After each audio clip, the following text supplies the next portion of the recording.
Olá, pessoal. Estamos começando o segundo episódio do Urbanidades, um podcast sobre o urbano brasileiro. Eu sou o João Freitas e estou aqui com. Olá, João, tudo bem? Bom, eu sou o Danilo Cursino, né? Estamos aqui mais uma vez e que bom que estamos de volta. Enfim, trazemos novidades nesse segundo episódio. Você quer Sim, contar pra gente?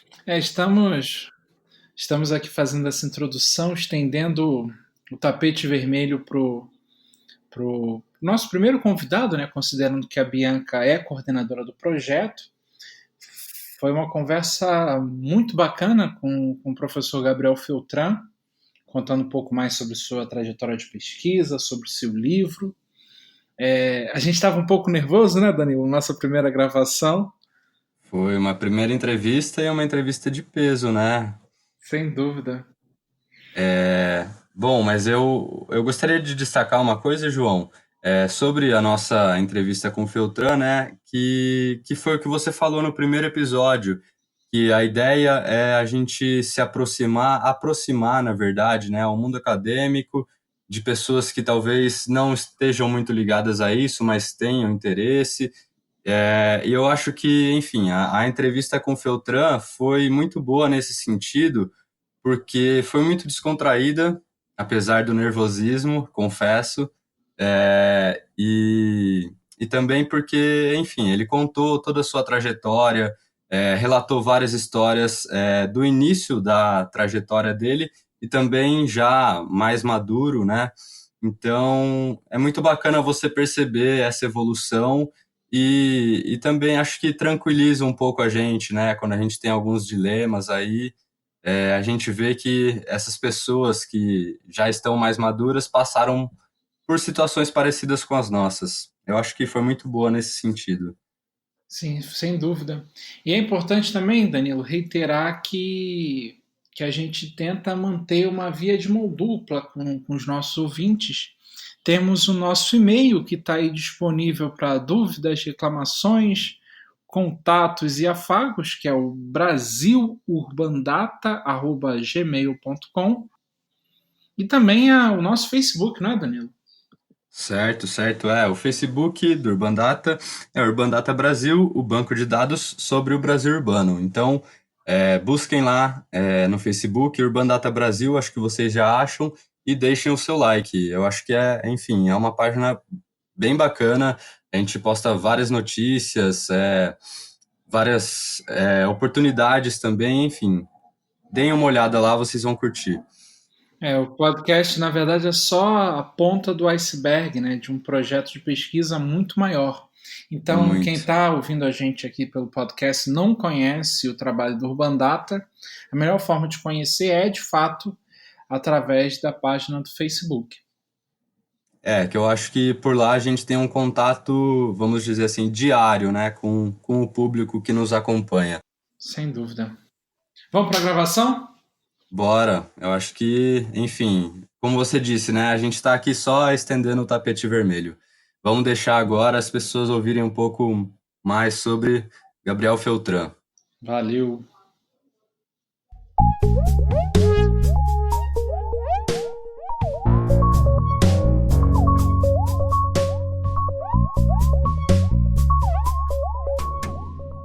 Olá, estamos começando mais um episódio do Urbanidades, o podcast do urbano brasileiro.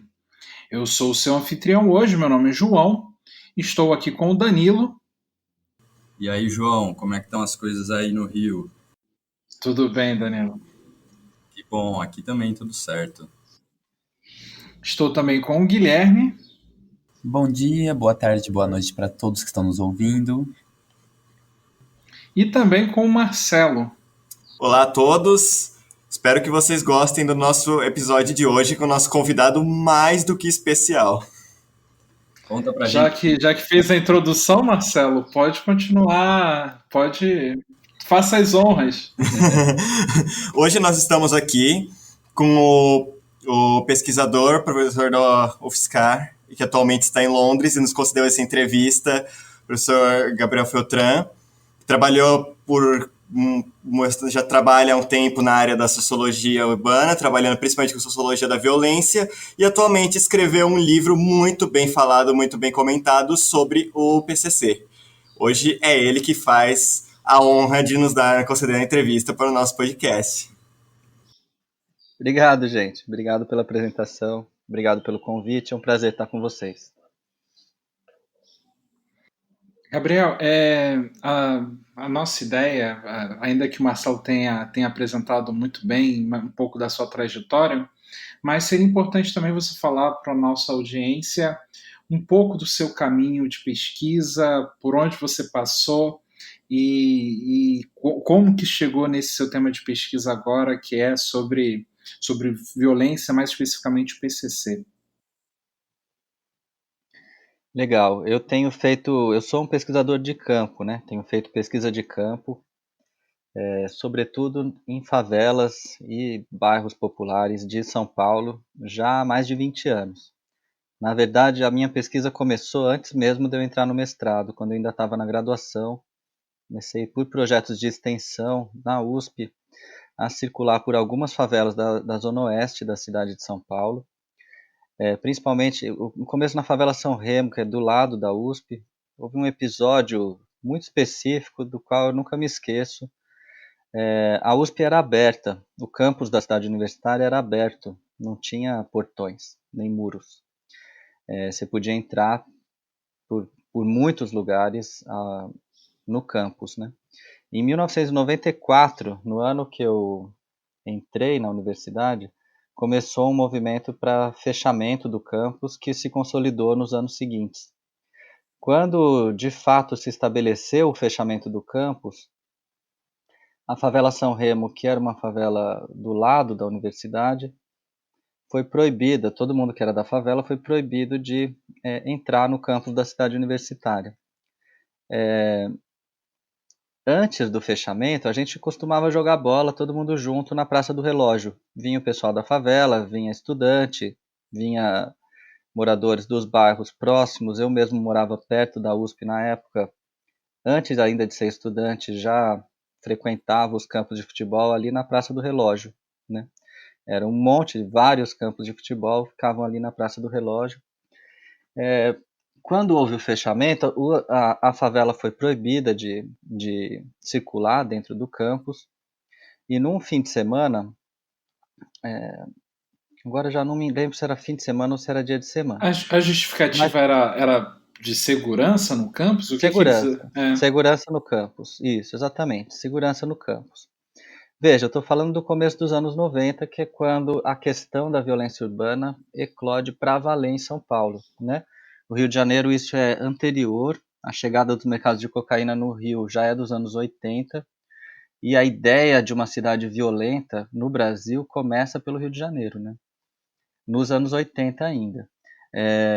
Em São Paulo isso está começando, o que a Teresa Caldeira chama de fala do crime, ou que o Machado, acho de um jeito muito sofisticado, apresenta como a representação da violência urbana, isso está aparecendo fortemente em São Paulo nos anos 90 e está produzindo a mudança para condomínios, o começo da subida dos muros, as grades, etc. E a USP não ficou fora desse processo.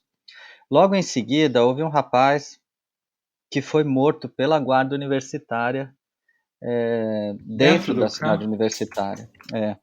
Então eram meninos muito jovens que entraram no campus sem autorização da segurança, foram perseguidos pela guarda universitária, e um deles, aí as circunstâncias não foram nunca esclarecidas, mas um deles foi encontrado morto na raia olímpica, afogado, né? Então tudo indicava que a guarda universitária havia provocado essa morte, seja jogando o menino lá dentro, seja espancando e jogando, seja matando e jogando. Nunca se esclareceu, que eu saiba, esse caso. Mas houve uma revolta da favela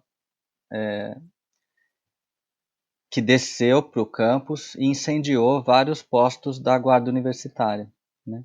Foi um conflito que ocorreu dentro do campus e que me marcou muito como estudante naquele momento.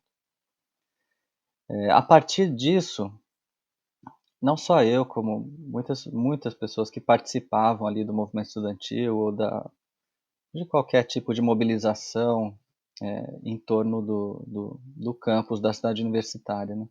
A partir desse episódio, a reitoria da USP criou um projeto chamado Avizinhar, em que se mantinham os muros, mas se produziam umas iniciativas de extensão dentro das favelas do entorno da USP, né? Então teve iniciativas na favela do Jaguaré, na São Remo e também em Carapicuíba, onde eu acabei me envolvendo há bastante tempo. Carapicuíba é um município da zona oeste da região metropolitana de São Paulo, né? E aí eu fiquei alguns anos trabalhando em Carapicuíba com economia solidária, montando cooperativas, trabalhando com mulheres, etc. Então, o começo da trajetória tem a ver com violência já, mas não eram os temas que eu me preocupava, né? Claro que foi um episódio para nós muito triste, talvez tão triste quanto esse episódio do Rio recente, né? Mas aquilo tudo me parecia ter causas muito mais amplas do que a decisão fortuita de um guarda municipal de agredir uma criança. Municipal não, um guarda da campus, guarda né? universitária, né, do campus. Me parecia que tinha mais coisa em jogo, mas eu não tinha capacidade nem elementos para compreender o que estava acontendo, né? Mas tudo começa ali. Você revisita esse fato para pensar nesses conflitos, Fazia anos que eu não pensava nisso, cara. É que vocês falaram agora, eu lembrei disso. Fazia muitos anos que eu não comentava essa história, né? Mas o fato é que ela é muito marcante para mim e foi por causa dela que eu fui parar nas favelas de São Paulo, né? Que legal. Então, É muito interessante, Gabriel, essa história que você relatou sobre a USP, enfim, isso era a década de 90, isso. mas nós que estamos aqui hoje, a gente, né, você descrevendo toda essa situação, a gente percebe que muito dessa política permaneceu, né, ela continuou, e a gente, vez ou outra, houve casos ainda em relação a São Remo, aqui, que é mais próximo da USP, casos de violência, enfim. Sim. Eu acho que é muito presente ainda tudo isso que você descreveu. Sim, eu acho que sim, não só na USP, acho que essa representação da violência urbana, ela se torna cada vez mais forte, a ponto de ser o tema central da última eleição presidencial, né? Ou seja, isso era algo que não existia nos anos 80 em São Paulo.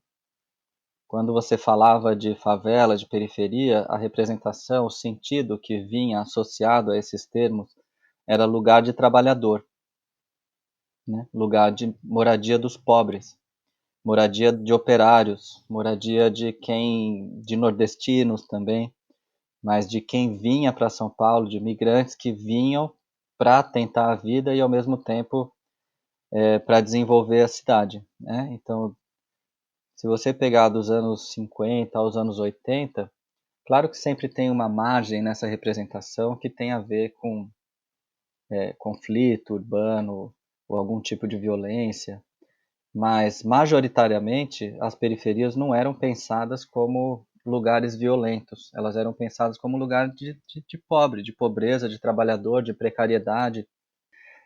Isso muda radicalmente nos anos 90 em São Paulo.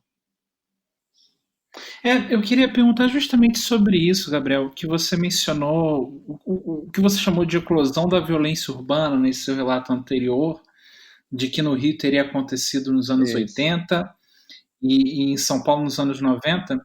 E quando você falou isso, eu pensei imediatamente numa crônica do Benjamin Costalá, da década de 20, que foi publicada no Jornal do Brasil, que era uma série Mistérios do Rio, né? E era a favela que eu vi. Ele começa dizendo: vamos ao Morro do Crime, convidando ali ao interlocutor, e aí ele sobe o Morro da Providência, o morro ali no centro do Rio de Janeiro. Então já havia essa ideia do espaço de contravenção, Claro. e como que isso explode nos anos 80 e 90, assim, claro, na sua Claro. avaliação, Sim, olha, o pensando que nesse está histórico. acontecendo? Nos anos 20 a questão são as classes perigosas, né? Essa espécie de marginalidade urbana que está sendo vista de um lado como parte da aura boêmia e de outro lado parte do que precisa ser evitado para a construção de um país unificado, moderno, etc. Não é exatamente essa a representação que o Machado está formulando lá na frente, né, lá nos anos 80. Basicamente, o que muda, veja, se a gente pega na genealogia nos anos 20, a gente vai ver, por exemplo, o Jorge Ben cantando o Charles, o anjo, o irmão, é, já na década de 60, no Rio de Janeiro, né? Um bandido armado que controla a ordem e a justiça nas favelas, né? E o engraçado é que na música do Jorge Ben, o O anjo é anjo é, bom. bom, já o nome já diz, né? Ele é pintado meio que como aquele que supre aquele que teria como responsabilidade suprir as carências, né? Aquele que de certa forma, por um lado, seria o marginal, mas por outro lado, ele teria esse papel de um certo, como podemos De dizer, ordenar, né? uma O protetor certa dos fracos e dos oprimidos, né? Protetor A dos própria fracos e dos música diz. oprimidos, Robin Hood dos morros, rei da malandragem. Pois é, eu até escrevi sobre isso. Tem um artigo que eu escrevi já há alguns anos chamado Sobre Anjos e Irmãos, pensando essa construção social do crime nas periferias de São Paulo e do Rio de Janeiro, né, em contraste, pegando o rap daqui de São Paulo sobretudo, o trabalho do Jorge Ben, e eu falo Jorge Ben porque ele chamava Jorge Ben na época, né, dos anos 60 até o começo dos anos 70. Esse foi um artigo publicado no IEB, na revista do IEB aí da USP. Mas quando o Machado começa a pensar essa representação propriamente da violência urbana, algo que viria da cidade, dos bairros populares, e não ficaria ali e viria também para o asfalto, isso está muito relacionado, e depois o Michel Missi desenvolve isso muito bem, e em São Paulo acho que talvez o Daniel Irata seja quem mais tenha trabalhado isso. Isso está relacionado com a chegada de mercados ilegais transnacionais numa escala muito forte, né? Muito grande. Então, se você tinha antes o anjo como uma figura já armada, como a 45, no caso do Jorge Ben, e ordenando territórios, o anjo não era um traficante. O anjo não era alguém que detinha meios de produção. Não era alguém que tinha muito dinheiro por trás dele e que, portanto, podia, de fato, construir uma hegemonia para além daquele território específico, né? E nem expandir as suas capacidades de acumulação para além dali. A diferença é que nos anos 80, por uma série de questões nacionais e internacionais, os mercados ilegais chegam no Rio de Janeiro primeiro, e depois em São Paulo, e depois em várias outras regiões do país, né? Puxados muito pelo mercado de cocaína, que naquele momento vinha especialmente da Colômbia, né? Então, também da Bolívia uma parte, mas se vocês pegarem a música do Legião Urbana, por exemplo, isso vai aparecer claramente, né? Uma das músicas mais conhecidas, que a gente cantava muito na juventude sem saber o que estava falando também, era Faroeste Caboclo, que basicamente está contando a história de um traficante de drogas é, e os seus conflitos na cidade, né? Um traficante pobre e o que começa a acontecer com ele. Tem uma outra música da Legião Urbana chamada Conexão Amazônica, dizendo a cocaína não vai chegar, a conexão amazônica foi interrompida. São essas rotas que o mundo marginal urbano está começando a captar, que são novidades, né? E que posteriormente a gente vai ver que representavam, na verdade, a chegada de mercados muito poderosos que atraíram muita gente para o mundo do, do, do mercado ilegal e dos mercados de proteção que se associam a eles, né? Então, a partir daí, essa representação da violência urbana nas cidades, sobretudo Rio de Janeiro e São Paulo, se produz de modo a associar, né, um corpo específico, um território específico, uma idade específica à violência, né? Então, o jovem negro da periferia passa a ser visto como ameaça, e o nível do conflito urbano sobe muito a partir daí, porque seja na repressão ao que se considera ameaça, seja na prevenção daquilo que se considera ameaça, vão aparecer muitas ações, sobretudo da área de segurança pública, mas não só, para tentar fazer a cidade continuar sendo segura e evitar o fantasma da violência urbana. Então, condomínios fechados, a expansão enorme da segurança privada, o aumento da ostensividade policial. Então, a polícia de São Paulo nunca matou tanto como no começo dos anos 90. Hoje está chegando perto do que se fazia no começo dos anos 90, quando a população era muito menor do estado de São Paulo. Os governos que produziram o massacre do Carandiru, por exemplo, né, a maior chacina da história do país, foram governos que estavam muitíssimo marcados por essa tentativa de reprimir à força e com um aumento de letalidade policial e de brutalidade policial, aquilo que se considerava a causa da violência urbana, ou seja, a juventude das favelas, das periferias, que estavam inscritas ou começando a se inscrever nos mercados ilegais. Gabriel, Sobretudo o mercado da droga. Pois não. já que você está falando sobre a questão da representação da violência, a gente acabou discutindo aí algumas questões da década de 80, 90, acho que seria interessante falar uma coisa, que o Urban Data, a gente está produzindo um material sobre violência, na verdade é um levantamento bibliográfico sobre violência, né? Então a gente vai fazer um balanço aí, mas eu queria ouvir a sua perspectiva. O que você acha que mudou, por exemplo, na produção acadêmica no campo da violência da década de 90 para os anos atuais? Você identifica alguma mudança de direção, uma mudança dos temas das pesquisas? Se hoje se estuda mais o perfil dos criminosos, as organizações criminosas, ou enfim, políticas públicas? Sim, não, tem uma mudança muito importante, eu acho. Quer dizer, eu vou falar do caso de São Paulo, que eu conheço um pouco melhor. No Rio de Janeiro, os trabalhos fundadores já são dos anos 80, né? A Máquina Revolta, os trabalhos do Machado desde antes, na verdade, a política na favela já pensa a questão da violência e no começo dos anos 90 ele está falando sobre a coexistência de ordenamentos nas favelas, o crime e a narrativa estatal como dois ordenamentos.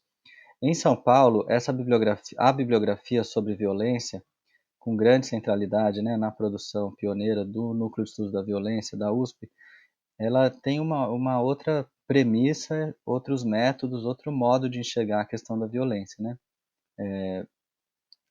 A premissa básica, no meu entender, da discussão em São Paulo era de que o processo de democratização faria com que fossem diminuídas tanto a violência policial quanto a criminalidade comum na cidade. A ideia mais ou menos nesse contexto que entra o seu trabalho sobre o PCC, certo? Posterior a esse contexto, porque nesse contexto o que está se dizendo? Nós estamos vivendo, né, um processo de transição democrática na entrada dos anos 90 e está se dizendo, olha, há muito resquício da ditadura no comportamento das forças da ordem, que são ainda muito violentas e etc. E o processo de democratização, trazendo os direitos, trazendo a narrativa dos direitos humanos para o centro do espectro político, quer dizer, esse processo de democratização vai produzir um tipo de segurança pública cidadã, digamos assim, e a violência urbana tende a cair, né?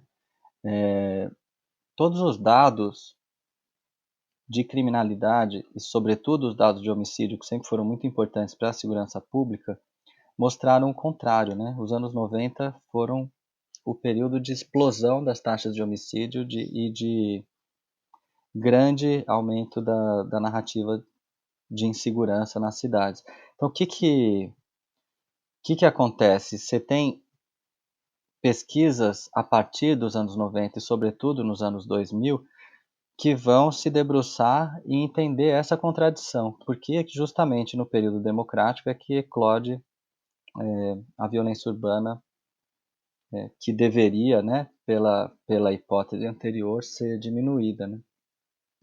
E aí, acho que metodologicamente os trabalhos mudam bastante. A partir dos anos 2000, também tem muito mais ferramentas metodológicas e etc. Mas vão surgir vários nichos bibliográficos diferentes, tanto no NEV quanto em outros espaços. E dentre eles, aí sim eu me encaixo, né, como um conjunto de etnografias urbanas que começam a ser feitas no final dos anos 90, virada para os anos 2000, e que vão dar os seus resultados lá por meados dos anos 2000, né? Então, meu primeiro trabalho é de 2005, né? Meu mestrado, que vira livro, e vários outros trabalhos da minha geração Ana Paula Galdeano, muitos outros, né? Vão pensando o problema da violência a partir de uma perspectiva etnográfica e sem esse pressuposto normativo de que uma mudança no regime político ou nas formas de governo teria um impacto direto na questão urbana, mas aí fazendo o oposto, né? Indo para campo e vendo o que está acontecendo ali para depois tentar entender as causalidades do que está acontecendo ali. Então, ao invés da gente pressupor normativamente como a violência se comportaria, a gente vai a campo para tentar ver primeiro descritivamente o que está acontecendo e depois tentar encontrar categorias de análise que ajudem a explicar aquilo que está acontecendo, né? Então, no caso de São Paulo, isso foi bem evidente, né? A gente, por exemplo, a questão das taxas de homicídio que eu mencionei, né? Elas sobem muito nos anos 90, elas caem muito nos anos 2000. O que aconteceu? Aí tem o debate muito intenso sobre o que aconteceu para que subisse, para que caísse, e vários autores discutindo há anos, né, sob diferentes perspectivas, quais teriam sido as causas, por exemplo, da redução dos homicídios em mais de 70% no estado de São Paulo durante os anos 2000. Então daí você vai ter abordagens mais normativas, abordagens baseadas em pesquisa em boletim de ocorrência, abordagens baseadas em dados quantitativos, dados demográficos, e material etnográfico, tudo isso sendo posto na conversa para pensar o que aconteceu com os homicídios em São Paulo nos anos 2000, né? Então o debate muda bastante, eu acho que ele se torna muito mais plural, e hoje acho que a gente tem muito mais condição de entender o fenômeno da violência em São Paulo, no Rio de Janeiro, em Fortaleza, em Manaus, do que a gente tinha antes, né? Sem dúvida nenhuma. Muito interessante vocês fazerem essa revisão bibliográfica, isso vai ajudar bastante. Professor, pensando no que você já está falando sobre o trabalho de campo, falando sobre a área de pesquisa, sua retrospectiva, você lembra de alguma história, um episódio que você gostaria de relatar, pensando na metodologia, no trabalho de campo que você faz? Nossa senhora, tem tanta história. Estamos abertos. Imaginamos que isso. Eu lembro de muita história, assim. Aliás, é muito boa pergunta. Tem uma história que eu conto sempre, mas que é uma história que eu acho que para mim foi muito significativa. São duas cenas muito curtas, mas elas foram muito significativas para mim e eu explico por quê. A primeira cena foi uma entrevista que eu fiz com uma mãe em 2005, que eu chamo de Ivete nos meus textos, em que ela me diz que ela tinha migrado da Bahia e chegado, né, na zona leste de São Paulo alguns anos antes, e que na chegada dela em São Paulo eles passaram fome, né? Ela tinha 7 filhos, teve mais um em São Paulo, ficou com 8, e teve um período de crise, de muita precariedade em que eles passaram fome.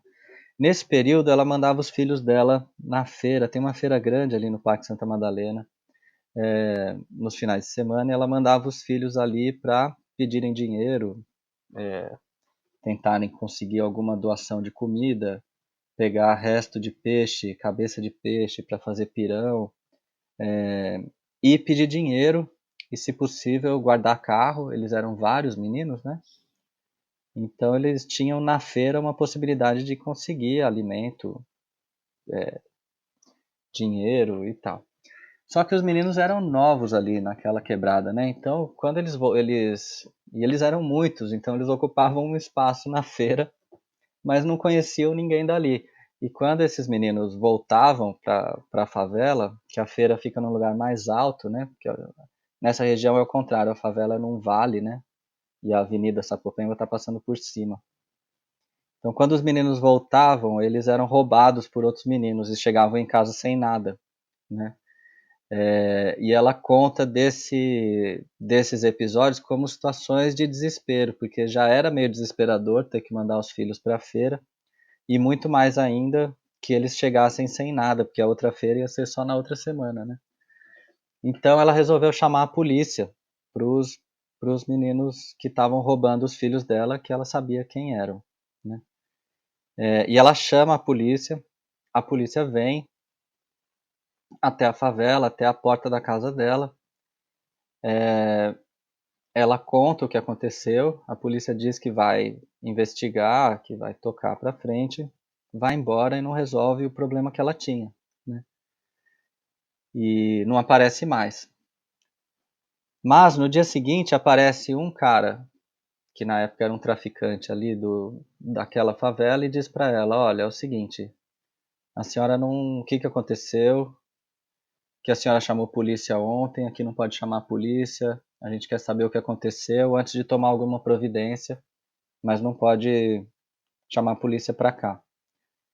E ela relata o que aconteceu, ela diz: olha, meus filhos estão indo na feira, a gente está passando muita dificuldade e os meninos estão roubando as coisas deles. Ele fala: bom, mas isso a gente resolve, não é a polícia que resolve. E aí esse cara chama um outro parceiro dele e nem vai até os meninos, mas ele fala: ó, só avisa para os meninos que os filhos aqui da Dona Ivete é para deixar eles trabalharem tranquilamente, que ela é da comunidade também, etc. E a partir daí ela não tem mais nenhum problema e os filhos tampouco, né? Durante bastante tempo. Então esse foi um episódio para mim que me marcou bastante e depois eu vim entender o que estava acontecendo só anos depois. E um segundo episódio que também foi decisivo na minha pesquisa, eu acho, foi eu tinha um interlocutor de campo que roubava carros. Hoje em dia eu estudo o mercado de carros, né, junto com vários outros pesquisadores da nossa equipe. Mas na época eu não tinha nenhum conhecimento de como funcionava o mercado de carro roubado, né?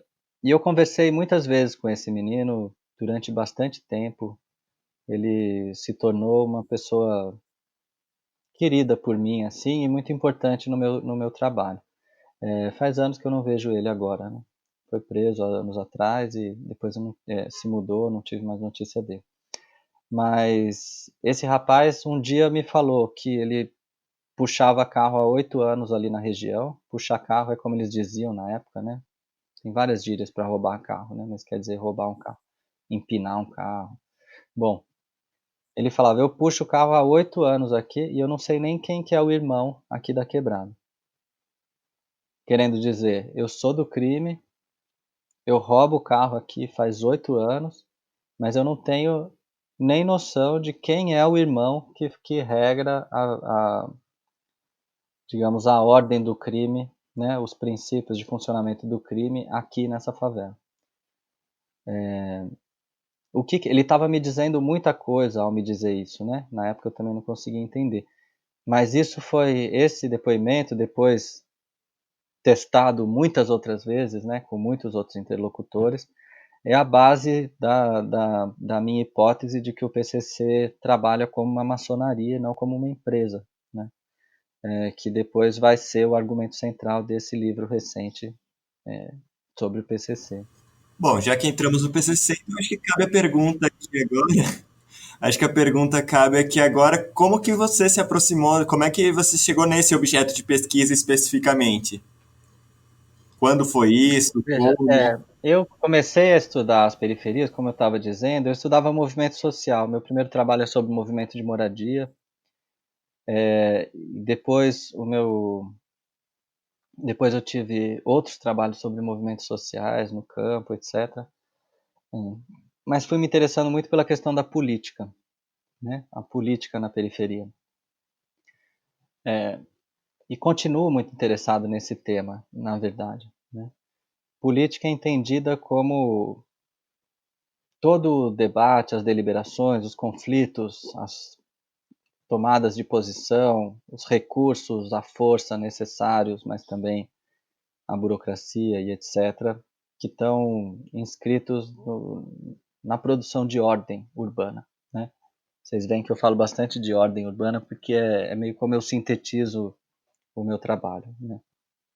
O, Durante o meu trabalho de campo, que sempre foi um trabalho centrado no cotidiano, né? Na vida do dia a dia das periferias e sempre tomando como ponto de partida a perspectiva dos meus interlocutores, foi ficando muito claro que a produção de ordem e que a política na periferia passava ao menos por dois, talvez três regimes normativos, como eu chamo, né? Tinha um conjunto de normas que emanava do Estado propriamente, né? Então, se o cara tem um problema de saúde, ele vai no posto de saúde, né? Resolver o problema dele. Quem organiza a questão da saúde nas periferias é o Estado, né? Embora haja outras coisas acontecendo, tem curandeiro, tem chá, tem automedicação, tem um monte de coisa, mas a presença estatal nessa área é muito evidente, né? Como na educação, por exemplo, né? Embora tenha a educação infantil, você tenha muita entidade social ligada à igreja, ligada ao trabalho de base, é basicamente o sistema educacional público que chega nas periferias, né, que organiza a questão da educação ali. Por outro lado, em vários outros temas não é assim que acontece, né? Quando você tem um problema relacionado à segurança numa favela, como a Ivete teve lá atrás, ela não chama a polícia. Ela chama o disciplina da quebrada ou o moleque que estiver na biqueira no momento que vai acionar a disciplina. Então, se for necessário, né? Então, na pesquisa cotidiana sobre outros temas, o problema da ordem na favela foi aparecendo para mim como um problema interessante, né? E além disso, e essa é uma questão mais pessoal, eu no começo do meu trabalho de campo, né, 97, 98, 99, 2000, era o período de pico de homicídios em São Paulo, né? Então era muita gente morrendo, né? Eu convivia com muitas pessoas que eram assassinadas e quando eu voltava para aquela favela, a pessoa tinha desaparecido. E a mãe estava chorando. E a gente ia no enterro, e a gente ia no velório e conversar sobre o que estava acontecendo, etc. Então, já no meu mestrado, tem um capítulo que se dedica a uma história de um homicídio, né? Mas eu não achava que eu ia discutir violência, o crime, eu achava que eu ia discutir política sempre, né? Não que eles estejam completamente distantes, né? Exatamente, Daí aos poucos eu fui me dando conta de que que o conflito armado, né, nas favelas de São Paulo, que passa por uma grande redução nos anos 2000, ele tinha tudo a ver com a produção de ordem a partir da presença, né, do mundo do crime e especificamente do PCC no cotidiano da quebrada. E, e como isso era absolutamente desconhecido fora das favelas, quer dizer, era uma coisa totalmente ponto pacífico, todo mundo sabe, todo mundo conhece, todo mundo fala a respeito com muita tranquilidade quando você está na favela. E quando você está na universidade, ninguém sabe, ninguém ouve. Quando você ouve na imprensa, é tudo bobagem. Você vê uma quantidade de besteira sendo dita que você fala, não é possível, vamos ter que falar sobre isso, né? E a minha expectativa era que eu fosse produzir um capítulo, um artigo sobre isso e ia bastar, porque eu não tinha muita noção de como as coisas funcionam. Então eu achava que eu ia falar, não, olha, o que eu tenho visto na pesquisa, e não só eu, muitos outros pesquisadores temos visto, é isso, tem PCC, ajuda a ordenar a favela, tem nitidamente relação com a redução de homicídios, tem uma relação forte com o aumento de outras formas de criminalidade, tem um grau de especialização muito forte, algo que se faz entre a favela e a cadeia. Se a gente ouvir o rap direito, a gente vai ver que tudo isso está lá também, e assim por diante, mas acho que até hoje essas são questões que são muito, claro, né, de um jeito muito diferente do que era antes, mas tem muito desconhecimento sobre o que acontece ainda, né? Cada notícia nova que eu leio sobre PCC na imprensa, eu fico mais preocupado, né, com o nível de desinformação e com a baixa qualidade do nosso debate sobre segurança pública, seja na imprensa e seja, inclusive, em setores da universidade. Olha, Gabriel, foi muito boa a nossa conversa, já pensando em caminhar para o final. Rápido, né? Passou o tempo rápido. Passou muito Eu falo rápido. muito, cara. Isso Eu é um bom divago sinal. muito. A gente gostaria até de ter mais tempo e continuar conversando. Já, Claro, depois já vocês editam o que antecipo, vocês acham que vale a pena, hein? já antecipo o nosso convite que você vai ter que voltar no futuro para falar sobre sua pesquisa de carros roubados. Ah, legal. Essa é legal. Essa a gente pode fazer, inclusive, coletivamente. Somos 9 pesquisando juntos. Nossa, que legal. Quer dizer, Muito Nossa, massa. que legal. Fica o projeto para o próximo episódio. mas, Essa é legal, cara. Essa a gente tá é, animado. a gente começou tão empolgado e a gente Aham. acabou passando por cima de algumas coisas. Então, se você Se puder vocês falar. quiserem passar os temas aí, eu tento responder mais rápido para vocês Não, usarem no. não se preocupe, não se preocupe, não. A ideia é realmente deixar a conversa sem muita edição mesmo. Tá. Mas se você puder falar um pouco do seu atual estágio de pesquisa, como está aí o trabalho em Londres, para quando termina, quando você volta, e também falar um pouco do livro, fazer o merchan do livro, se possível. Tá bom. Começo com o livro, então, que eu já falei tantas vezes que eu acho que já tá mais. O livro Irmãos foi um livro que eu escrevi no final de 2017 para começo de 2018 e que já foi lançado no ano de 2018 pela Companhia das Letras. É um livro que apresenta resultados de 20 anos de pesquisa nas periferias de São Paulo, especificamente sobre o PCC. Mas, embora apresente resultados de pesquisa, ele é escrito de uma forma que qualquer leitor, independente de ser cientista social, independente de ser pesquisador na área ou especialista no tema, ele possa ler e se apropriar da história do PCC. Por isso que ele chama Irmãos, uma história do PCC. Né? O argumento central desse livro é que o PCC não se organiza nem como uma empresa e nem como uma organização militar.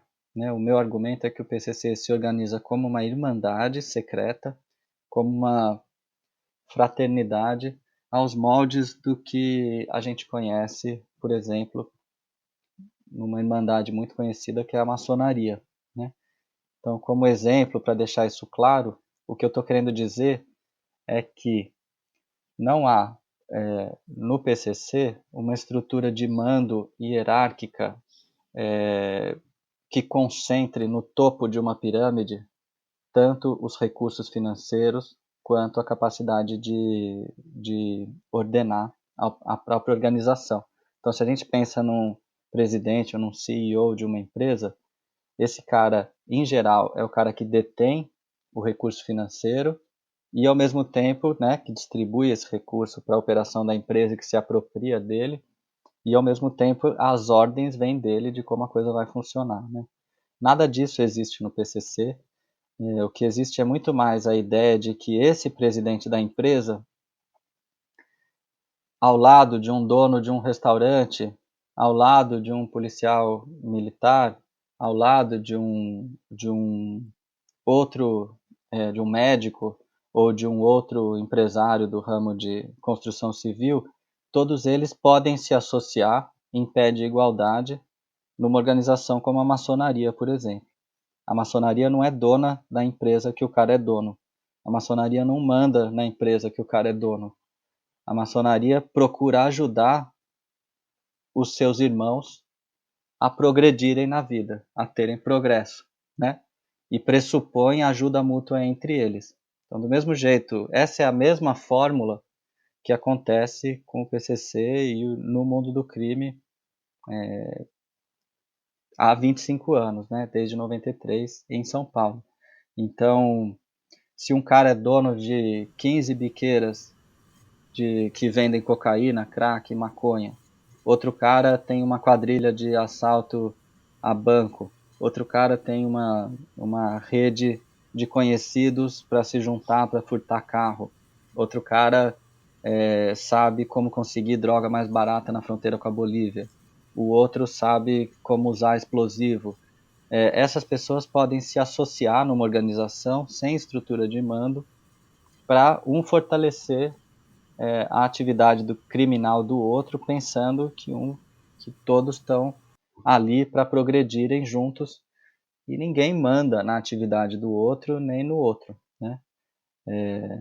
Então essa me parece ser a forma de atuação do PCC e na pesquisa de campo isso está largamente comprovado, né? Mas ainda hoje na imprensa, em muitos trabalhos, ainda aparece o PCC como aquele que manda num território, que dá ordens, que tem um cabeça, um número 1, etc, etc, etc. Né? Então, esse livro, na verdade, foi pensando no debate público que o livro veio à tona, para tentar desmistificar um pouco essas impressões que na pesquisa não se mostraram procedentes, né? E aí eu conto milhares de histórias no livro. O livro é todo narrativo, né? Muito, muito mais narrativo do que do jeito que eu contei aqui, né? E a segunda coisa aqui que eu estou fazendo em Londres, né? Eu nos últimos anos tenho viajado muito, passei um período Além de passar frio. E o frio não termina, né? Eu tive oportunidades, né, de um afastamento. Eu agradeço a minha universidade por isso, mas também a FAPESP que possibilitou esses períodos no exterior, em 2017 e em 2019, um semestre em cada ano, primeiro em Berlim, segundo aqui, ligado à Universidade de Oxford e ao Goldsmiths College aqui da Universidade de Londres. Eu estou nesse período fazendo pesquisa sobre o mercado ilegal de carros e autopeças, né, que são mercados globais que produzem muita violência no estado de São Paulo. Então, por exemplo, a letalidade policial, né, as pessoas que a polícia mata em São Paulo são muito mais ligadas aos crimes contra patrimônio, em especial carros, do que ao tráfico de drogas, diferente do que acontece no Rio de Janeiro. A maioria dos mortos pela polícia no Rio tem relação com as operações ligadas ao controle do tráfico nos morros. Os confrontos entre traficantes e policiais ou as execuções policiais, elas acontecem em torno do mercado de drogas, sobretudo no Rio de Janeiro. Em São Paulo, isso se dá muito mais em perseguições após roubos e furtos, em especial roubo e furto de veículos.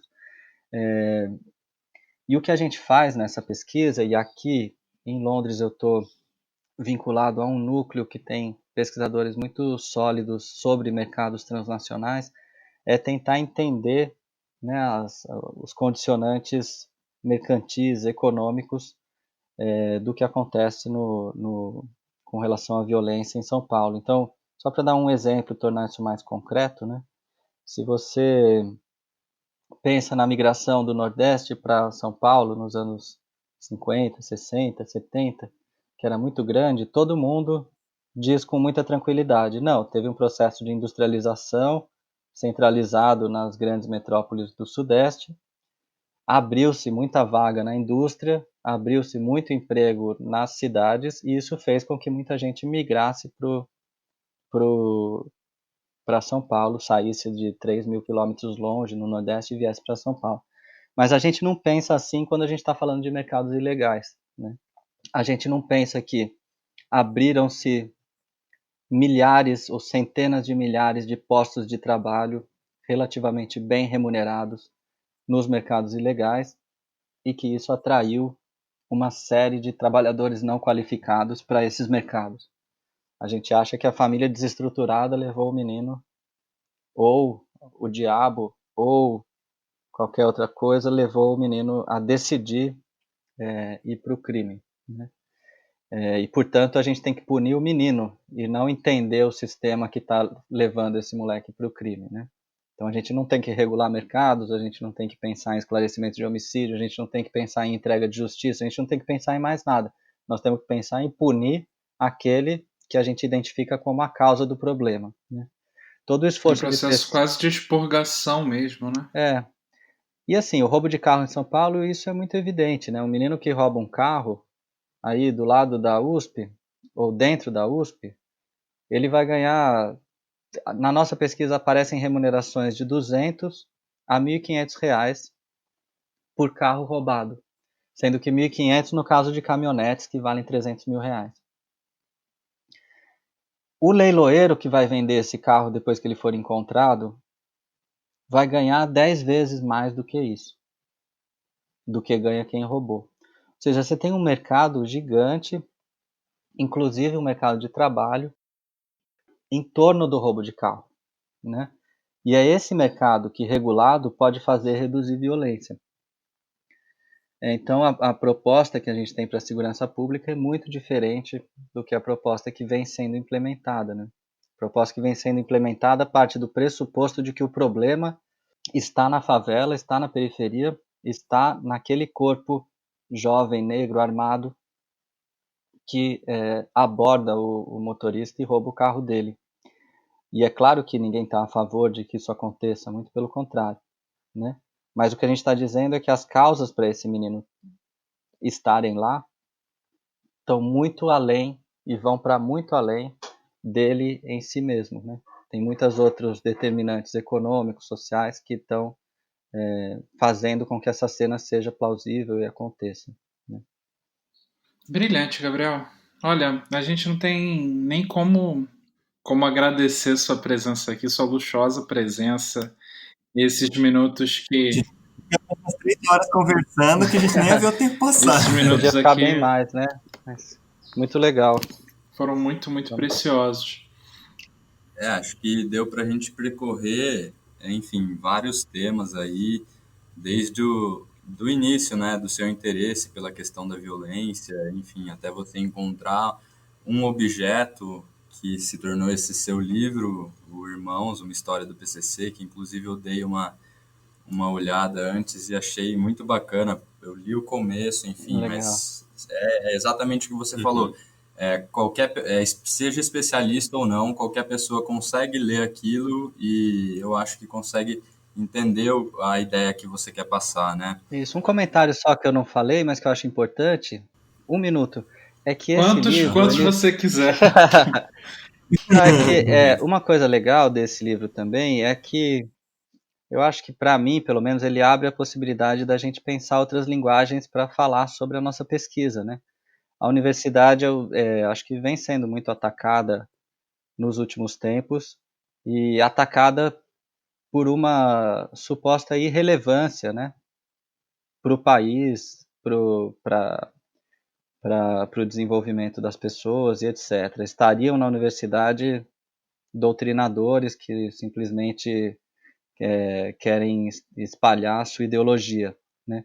A ideia desse livro era mostrar o contrário, exatamente, né? Ele tem uma tentativa de mostrar que, por mais sofisticadas que sejam as pesquisas, é possível comunicar os resultados dessa pesquisa para quem não é especialista e mostrar a relevância dela, né?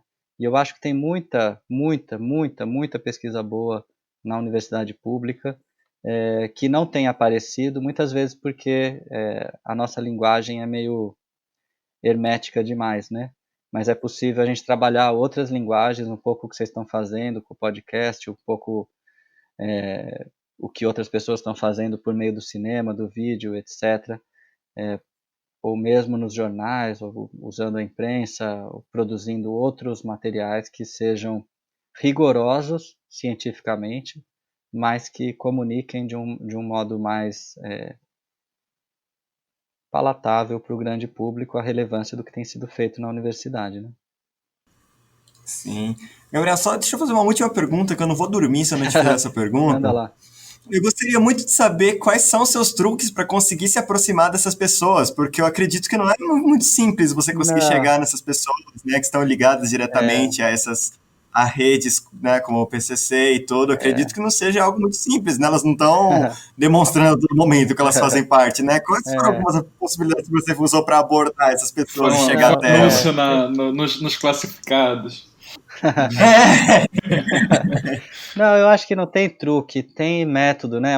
A etnografia é um método que pressupõe que você vai ficar muito tempo em campo. Esse é o primeiro critério. Então, se você quiser fazer visita, vai ser difícil você entender muita coisa.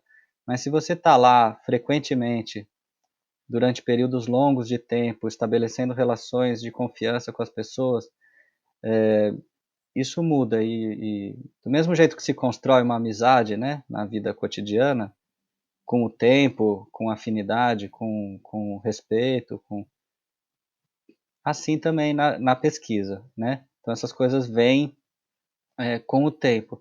A segunda coisa é que o etnógrafo ele tem uma obrigação de registrar as suas conversas do dia a dia, né? Hoje eu não vou sair da nossa conversa e anotar como ela foi, mas se eu estivesse fazendo pesquisa eu faria isso, né? Ao final da nossa conversa eu iria para o computador para anotar tudo o que aconteceu, como que o Danilo falou, como que o João falou, como que o Guilherme falou.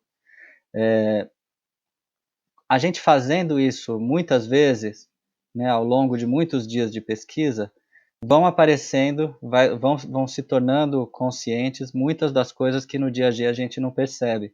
E vão aparecendo uma série de indícios, como se diz na bibliografia da história, né? Paradigma indiciário. Vão aparecendo indícios que vão levando a gente a compreender mais. Então, a partir desses indícios, a gente vai reconstruindo a análise, né?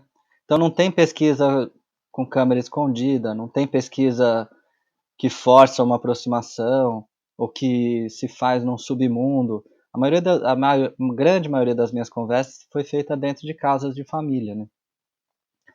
Porque tanto o universo criminal, quanto as igrejas, quanto o universo estatal, eles são muito presentes no cotidiano das periferias, das favelas, das quebradas, né? Então, você está na casa de uma pessoa, ela vai te falar sobre o crime, ela vai te falar sobre a igreja, ela vai te falar sobre o emprego dela, ela vai falar sobre o filho, vai falar sobre a esposa, vai falar sobre os problemas do dia a dia, sobre o cotidiano. E quer dizer, juntando as pecinhas, a gente monta o quebra-cabeça, né? Então, não necessariamente você precisa, por exemplo, para entender do PCC, falar com muitos irmãos do PCC. É claro que é bom falar com irmãos do PCC e é importante também, mas do mesmo jeito que para entender a universidade pública, você não necessariamente tem que estar dentro dela. Mas se você estiver num ambiente em que há universitários, uma parte disso você entende, né? E com o tempo e com o trabalho sistemático, essas coisas vão ganhando sentido e você começa a testar isso, né? Então, quando eu conversei com gente que era efetivamente parte da facção, não teve tanta novidade quanto eu achava que ia ter. Porque, de certa forma, o que eles me diziam já era algo que já era conhecido antes de falar com eles por esse método, né, chamado etnografia, de juntar essas pecinhas do cotidiano. Certo. Então é tempo, paciência e trabalho. É uma tríade melhor do que o foco, força e fé, isso eu não tenho dúvida.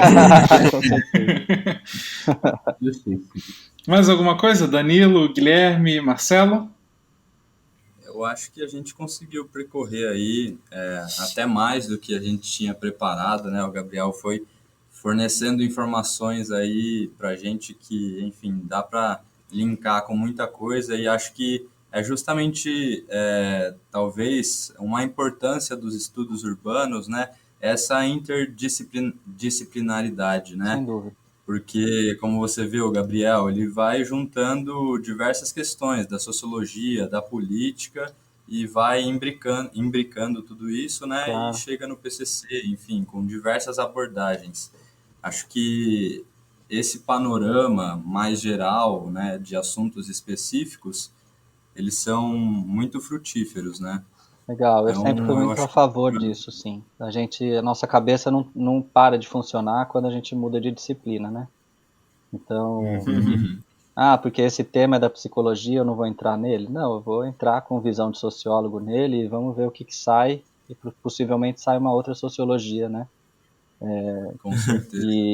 Mas é preciso, né, que a gente se nutra o máximo possível dos conhecimentos que estão disponíveis na economia, na história, na psicologia, na antropologia, na política, nas ciências sociais, de modo geral, e em outras áreas também.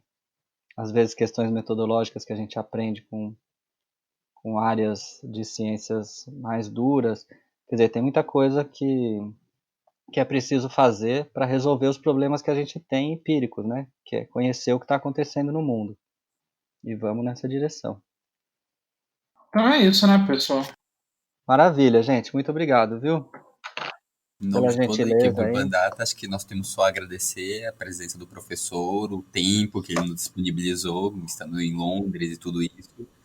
Então, acho que nós temos que agradecer e que essa seja a primeira de muitas colaborações futuras que possamos ter nesse podcast. Valeu. Foi um prazer para mim conversar com vocês, é um prazer colaborar com o Urban Data, uma iniciativa que eu admiro muito. E agradecer a vocês e a Bianca pelo convite e até a próxima. Obrigado, hein? Muito obrigado.